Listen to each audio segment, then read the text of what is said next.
What we've been doing is the production of the life-size memorial, which will be a 58.5-foot bronze wall, 150 yards from the White House. If I did not have the help of the digital technology, this would be a lifetime's work of at least 15 to 18 years. So this is a very flat, mannequin-like structure.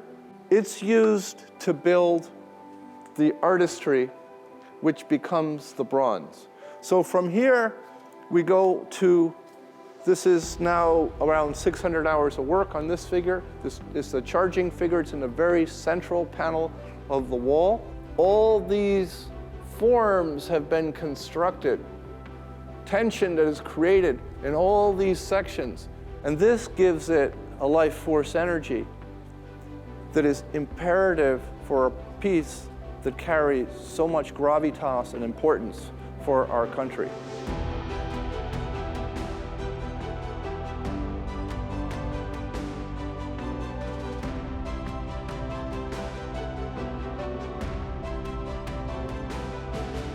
This is what takes time.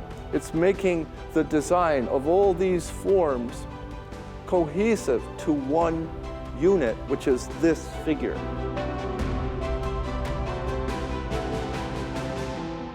Let's pose Q, and by doing that, I'll do the legs first, do the shift, so you're like going forward, push the knee way forward. Do you see how much action and drive forward I have in the pelvic block and the legs? And the diagonal of the femur or the quad system going forward? This is all popping. Then do the arms and the chest. Look at the body, all this energy. This is also like a very powerful pose, courageous, huge bravery, but it's also vulnerable because the heart is exposed. So everything is straining. Look at the buttons. They're pulling. So all this stuff has to be used as a reference and applied to the art. That's good. This is life, and this is art. There's a translation to create this, to create the folds that wrap around the body, to make the buttons straining and popping, to make the collar wrap around the neck, to make the sternomastoid or the neck muscle bulge, or the cheekbones pop underneath the flesh. We're doing a sculpture here about humanity, human beings, and it is also about us all and how each one of us is unique, yet at the same time we belong to the same human race, a noble race.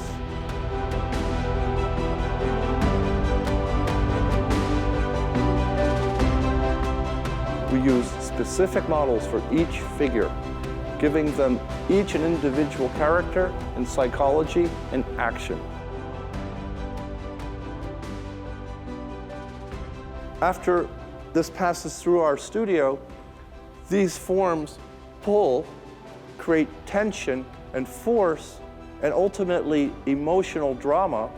So the motion creates emotion, and that gives you a sense of action and kinetic energy driving forward. That's what takes time. If you don't do that, you will not grab the visitor and give them a sense of how important World War I was, and give them the sense of what it was. It was human beings going off to fight in battle. That's why we pay so close attention to the design of these figures.